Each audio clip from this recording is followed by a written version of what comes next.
وأولهم بأن لهم الجنة. وقال النبي صلى الله عليه وسلم من أحيا سنتي وقال أحبني ومن أحبني كان معي في الجنة أو كما قال رسول الله صلى الله عليه وسلم. Alhamdulillah, Bapak-bapak, orang tua kami dan sekalian yang kami cintai dan jemaah maghrib semuanya ya, sama-sama kita memuliakan Allah Subhanahu wa taala. Bersyukur kita kepada Allah karena Allah Subhanahu wa taala telah begitu banyak memberikan kenikmatan kepada kita. Sejak kita berada dalam perut ibu kita sampai detik hari ini, makanan yang kita makan ini nikmat dari Allah Subhanahu wa taala. Minuman, air yang kita minum juga ini juga nikmat dari Allah Subhanahu wa taala. Apa-apa saja yang hari ini yang ada dalam diri kita, pakaian, kendaraan, rumah, ini semua nikmat dari Allah Subhanahu wa taala. Bahkan yang tidak melekat dalam diri kita dan sekalian, baik itu udara, matahari, bulan, pergantian siang dan malam,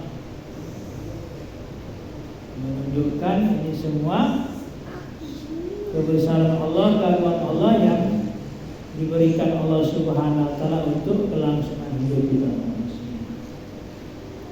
Maka sudah sepantasnya sekalian kita ini selaku hamba Allah Subhanahu wa taala mensyukuri segala nikmat Allah. Sudah sewajarnya. Bagaimana mensyukuri nikmat Allah Subhanahu wa taala sekalian? Dan dengan senantiasa kita mentaati perintah Allah, kita melaksanakan segala apa yang diperintahkan Allah dan menjauhi apa yang dilarang. La in syakartum la azidannakum. Kalau kau bersyukur atas nikmat-nikmatku, pasti Allah akan tambah. Sebaliknya, wala in kafartum inna azabi lasyadid. Kalau kamu ingkar atas nikmatku, sesungguhnya azabku sangat tinggi. Begitu sayangnya Allah Subhanahu wa taala kepada kita, walaupun kita tidak mensyukur nikmat Allah, tidak mentaati perintah Allah, Allah tidak langsung mengajak kita. Kalau hari ini kalau kita nggak sholat, misalnya langsung diajak Allah, ya kan?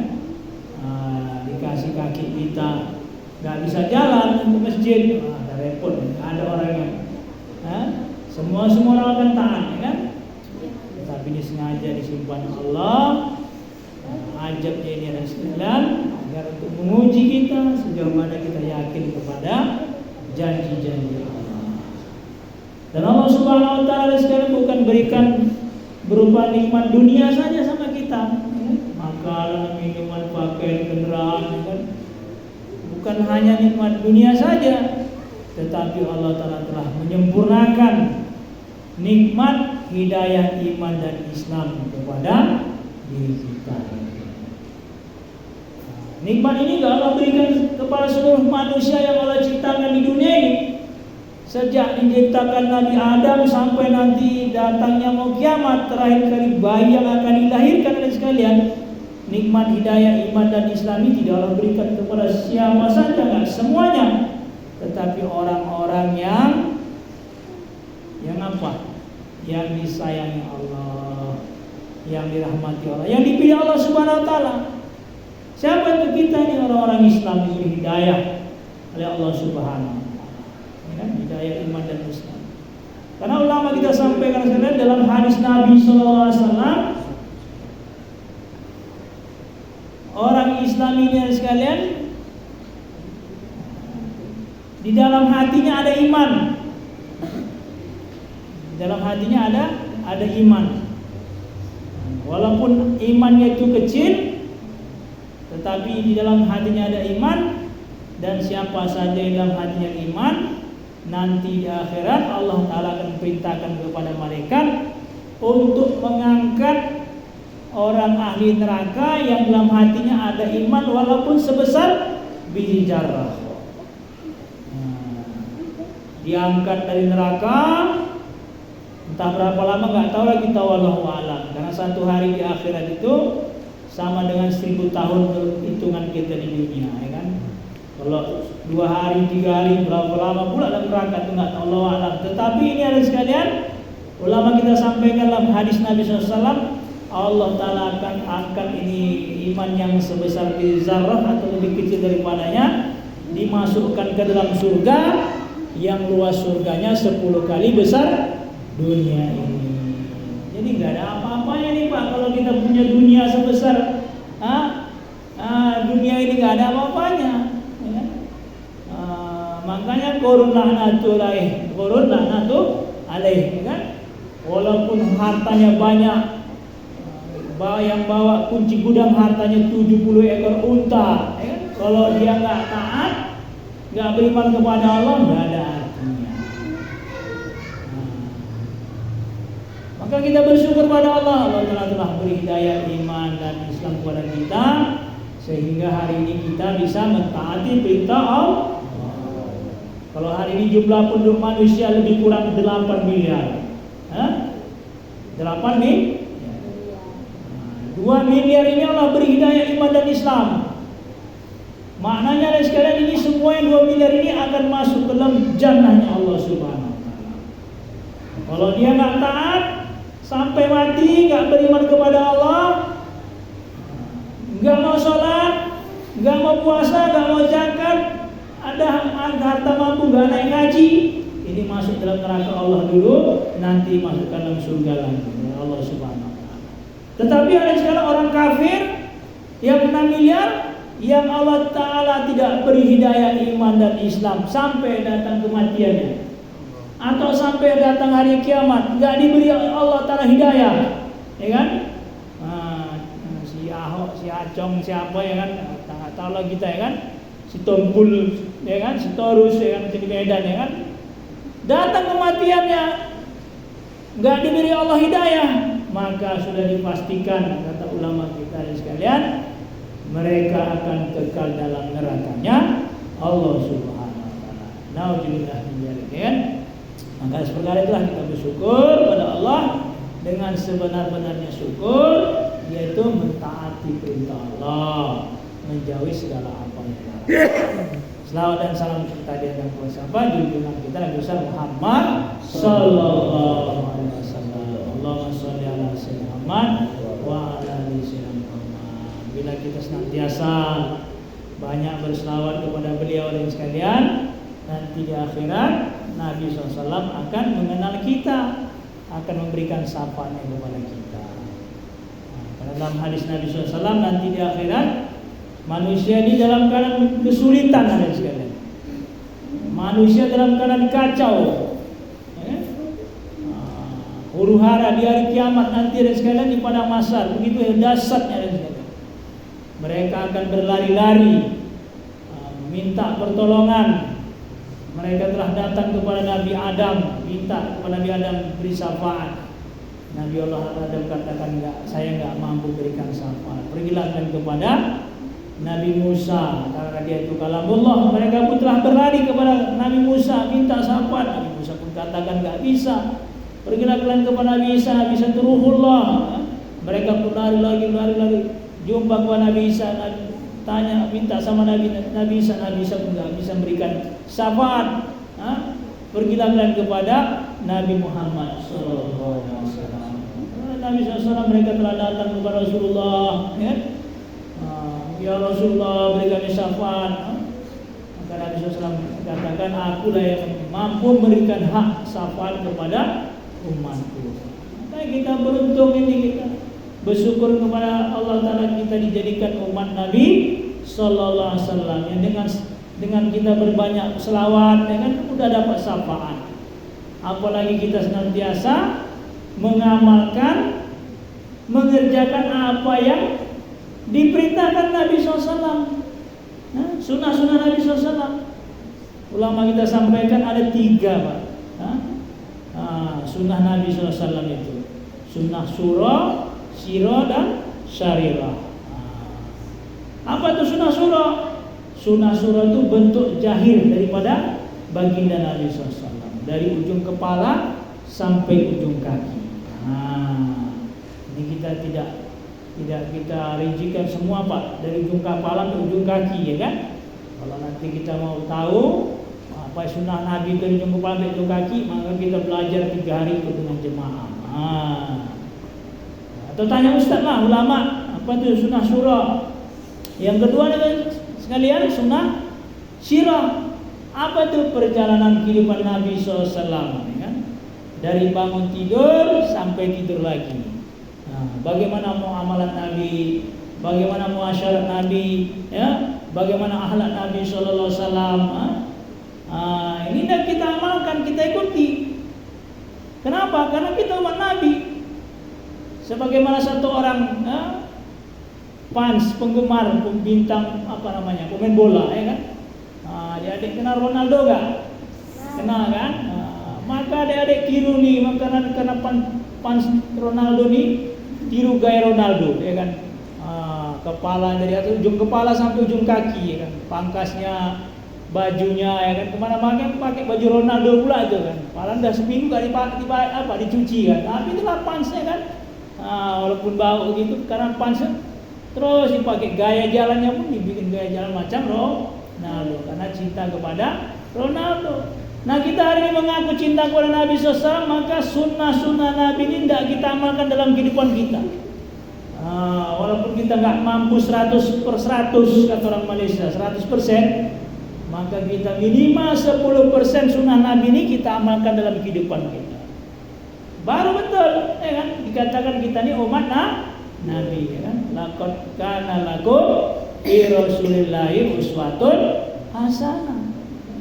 Keseringan ustaz-ustaz ceramah Isra Mi'raj, ya kan? Apalagi Maulid Nabi, ya kan? Diperingati Maulid Nabi ini agar apa sekalian? Agar kita tuh memahami, mengerti dan mengamalkan kehidupan Nabi SAW. Karena Nabi sebagai contoh kita. Apa yang diajarkan Nabi dalam masalah imaniyat, ya, keyakinan kepada Allah Subhanahu Wa Taala, ini dah kita contoh. Rasulullah mengajarkan bagaimana dalam setiap hati kita ini harus ada kebesaran Allah, kecintaan kepada makhluk, kebesaran kepada makhluk harus kita keluarkan dalam hati kita. Yakin yang sempurna kepada Allah. La ilaha illallah. Inilah keimanan. Hati kita ini memang kecil, Pak sekalian, ya kan? Segenggam. Tapi benda yang kecil ini bisa masuk benda yang besar. Rumah masuk, pekerjaan masuk, kendaraan masuk, istri masuk, anak masuk, semua masuk. Tapi yang diinginkan Allah Ta'ala, Rasulullah SAW, yang disampaikan Nabi, bagaimana keinginan Allah Ta'ala, maunya Allah dalam hati kita ini hanya ada keagungan Allah saja, kebesaran Allah. Maka kita keluarkan kebesaran makhluk dalam hati kita, masukkan kebesaran Allah. Dengan senantiasa kita banyak melaksanakan sunnah Nabi yang terbesar. Apa itu? Mengajak manusia taat kepada Allah. Kita dakwahkan keagungan Allah. Ya ayuhan nas, qul la ilaha illallah tuflihu. Hai manusia, ucapkanlah la ilaha illallah, pasti kamu akan berjaya. Dialah Allah Subhanahu Wa Taala satu-satunya zat yang menciptakan kita dan seluruh apa yang ada di dunia ini. Siapa yang ciptakan bulan? Allah. Siapa yang ciptakan matahari? Siapa yang menciptakan 7 lapis langit dan bumi? La ilaha illallah. Ini kita masukkan dalam hati kita, ya kan? Allah Subhanahu Wa Taala zat yang memelihara kita dan seluruh apa yang ada di muka bumi ini. Kalau kita nggak dipelihara Allah, mungkin kita nggak datang kemari, ya kan? Yang datangkan kita, yang jalankan kita Allah. Kalau dunia ini nggak dipelihara Allah, matahari nggak dipelihara Allah, tentu matahari dan bumi ini akan bertabrakan sehingga hancur seluruh jagat raya ini. Siapa yang pelihara? Allah. Dan Allah Subhanahu wa taala adalah zat yang memberikan rezeki setiap makhluk. Tidak ada makhluk di muka bumi yang tidak diberikan rezeki Allah taala, ya kan? Sampai bayi yang terakhir pun nanti sampai hari kiamat ini Allah taala telah tentukan rezekinya. Langkah rezeki pertemuan maut sudah Allah tentukan. Yang belum Allah tentukan apa? Iman kita. Bagaimana iman yang ada dalam diri kita ketika kita lahir, adik sekalian? Ketika ruh kita ditiupkan dalam janin ini dan dilahirkan Allah, diuji Allah Ta'ala, bagaimana iman yang sempurna ketika dalam ruh kita mati, iman kita sempurna sebagaimana iman yang ditiupkan ruh tadi ke dalam jasad. Alastu birabbikum, kata Allah kepada ruh, ya kan? Qalu bala sahina. Ketika ruh ini ada sekalian ditiupkan kepada jasad bayi dalam janin ibu kita, ini ruh ini yakin yang betul 100% kepada Allah.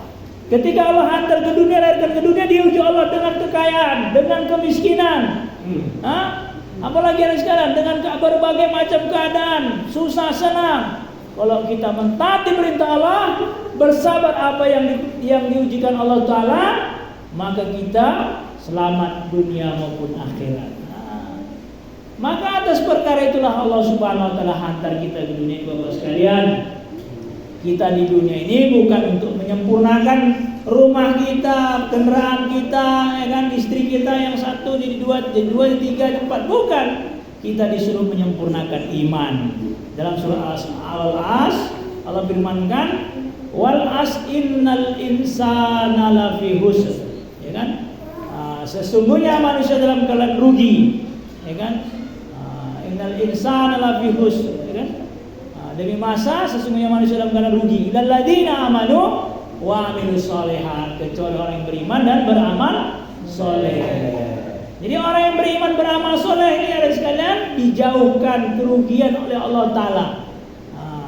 Dijauhkan kerugian oleh Allah Ta'ala.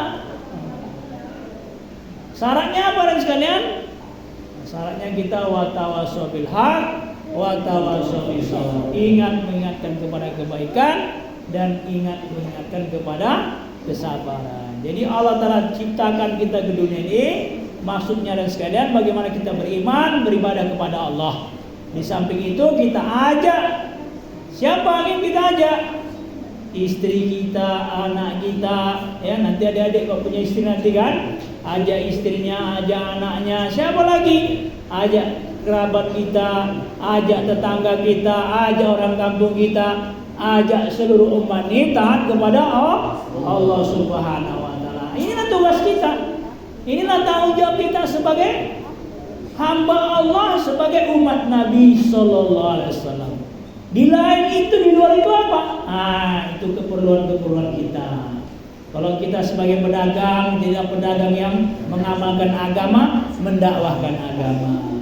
Kalau kita jadi petani, jadilah petani yang beriman, beramal dan mendakwahkan agama, mengajak manusia taat kepada Allah. Apalagi mau apapun profesi kita, walaupun tukang tempel ban, ya kan, narik becak, narik angkot, kita ini sebagai hamba Allah yang harus beriman kepada Allah, mengamalkan agama dan mengajak manusia taat kepada Allah. Insyaallah Pak ya. Ini makanya diulang-ulang, diingat-ingatkan kita lagi dan lagi supaya kita jangan lupa. Kalau kita lupa gimana? Kalau satu orang bekerja, kerja di suatu perusahaan, dia punya kerjaan, punya tugas, ya kan? Nggak tahu tugasnya, dipanggil sama direkturnya, kepala supervisor sih, kamu gimana kerja di perusahaan ini? Kamu nggak tahu apa yang kamu harus kerjakan, kan sudah dikasih tahu kerja kamu ini, tapi kamu pelongok sana, pelongok sini, macam orang bodoh kamu nih, ya kan? Udah masa kerja lagi dipecat, ya kan? Kalau kita dipecat Allah mau pindah ke mana Allah sekalian, ya kan? Jemaah maghrib Allah Ta'ala, kalau dipecat Allah kita mau tinggal di bumi mana? Maka sudah sepantasnya lah, sudah sewajarnya sekalian kita ini taat kepada Allah, ya kan? Terutama kita laksanakan sholat, ya kan? Karena di sholat ini hubungan kita kepada Allah Subhanahu wa Ta'ala. Maka untuk memudahkan memahami perkara ini tidak ada cara lain Bapak sekalian. Macam kami ini datang dari Medan ini, berangkat di jalan Allah 4 bulan ini bukan main-main, bukan mau-maunya kami, bukan, ini karena perintah Allah. Kuntum khaira ummatin ukhrijat linnas ta'muruna bil ma'ruf wa tanhauna 'anil munkar. Kata Allah, kamu ini umat yang terbaik, yang menyuruh kepada kebaikan, mencegah pada kemungkaran, dan kamu beriman kepada Allah. Jadi kalau kita betul-betul beriman kepada Allah, kita perjuangkan agama Allah, kita dakwahkan agama Allah, kita ajak orang beriman kepada Allah, kita cegah kepada kemungkaran. Inilah tugas kita, tanggung jawab kita. Makanya kami walaupun jauh dari Medan datang kemari karena ini perintah Allah. Di samping itu kami silaturahmi dengan Bapak sekalian, ya kan? Islah diri, bagaimana memperbaiki diri kami selepas pulang 4 bulan ini, bisa mengajari anak istri kami, orang kampung kami, tetangga kami, bahkan orang sekitar kampung kami supaya beriman, bertakwa kepada Allah. Nah, kalau sekarang bapak-bapak ini kalau di masjid ini, masya Allah, Pak Paijo, Pak Peno, siapa lagi? Siapa bang? Pak Herman diajak 4 bulan mungkin bingung ya kan? Bapak yang kan apa yang ganteng lu, nawa? Bingung diajak 4 bulan ya kan? Patang sasi. Kalau nggak bisa 4 bulan 3 hari aja Pak. Insya Allah besok kita akan pindah ke daerah Palaran. Jadi kami mengajak bapak-bapak sekalian untuk bagaimana sama-sama kita memperjuangkan agama, belajar agama di jalan Allah, di rumah Allah Subhanahu Wa Taala 3 hari aja Pak. Insya Allah lepas 3 hari, wah nanti bapak-bapak yang ada banyak zikir-zikirnya makin mantap ya kan. Sholat sunnahnya malam hari makin mantap kita amalkan agama. Sebab apa? Kita sudah hijrah. Karena setiap yang berhijrah dari sekalian pasti ada kebaikan yang diberikan Allah. Iman kita akan meningkat, amal kita akan meningkat. Sedia insyaallah Pak? Siapa yang 3 hari Pak? Iya. Angkat tangan lo Pak. Peno Pak Pejo, niat dulu. Ya semua orang kampung ini ya, walaupun di rumahnya semua memperjuangkan agama, ya kan? Kita orang Islam, ya kan? Tugas kita sebagai hamba Allah Subhanahu Wa Taala. Apa yang baik ini datang dari Allah, yang tak baik merupakan kekhilafan dan kesalahan. Bila itu hidayah. Assalamualaikum warahmatullahi wabarakatuh. Subhanallah.